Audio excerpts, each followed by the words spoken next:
উন্নয়ন কি ইসলামের উন্নয়ন নাকি ইনফ্রাস্ট্রাকচারের উন্নয়ন?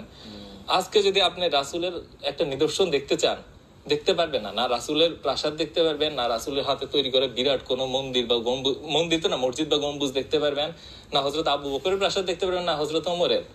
কিন্তু তাদের আইডিয়া গুলো আমাদের মাঝে আছে, কারণ তারা মানুষ করে গেছে, মানুষকে উন্নয়ন করে গেছে, সমাজকে উন্নয়ন করে গেছে। আর আজকে আমরা মানুষ সমাজ না, আমরা ইনফ্রাস্ট্রাকচার উন্নয়ন করি। ঠিক যে কাজটা ফেরাউন করছে, ফেরাউন ঠিক এই কাজটা করছে। সে তার কোনো আইডিয়া রেখে যেতে পারে নাই, কিন্তু ইনফ্রাস্ট্রাকচার রেখে যেতে পারছে। আর আজকে আমরা যা করছি 100 বছর পরে আমাদের পরবর্তী পুরুষে এসে বলবে এরা এগুলা তো শুধু বানাই গেছে আর সমাজটাকে শেষ করে গেছে। আমাদের পুরো সমাজটা যখন সুদ ভিত্তিক হয়ে যায়, আমরা ক্যাপিটালিস্টিক চিন্তা মসজিদের ভিতরে নিয়ে আসি, এবং ওই চিন্তাটাকে ফান্ড করার জন্য কাদের টাকা প্রয়োজন?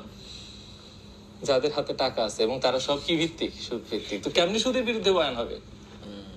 আপনি তো ধর্মকে আমাদের থেকে আর সমাজ থেকে আলাদা করতে পারবেন না, আমরা সবাই মিলিত। তো ওই চিন্তাটা ঠিকই মসজিদে ঢুকছে, এবং কোরআন যেভাবে শিখেছে তার থেকে বিকৃত হয়ে গেছে আমাদের চিন্তা।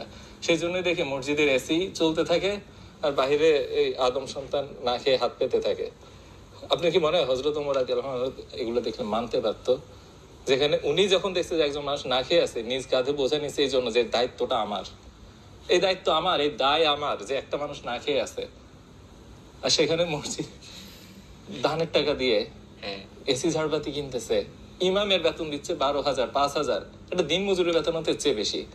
কেমনি ইসলামের উন্নয়ন হবে? উন্নয়ন তো হচ্ছে একটা ইনফ্রাস্ট্রাকচারের উন্নয়ন, তো হচ্ছে সিমেন্ট কোম্পানির, রড কোম্পানির, টাইলস কোম্পানির, ঝাড়বাতিওয়ালার। ইসলামের উন্নয়ন না।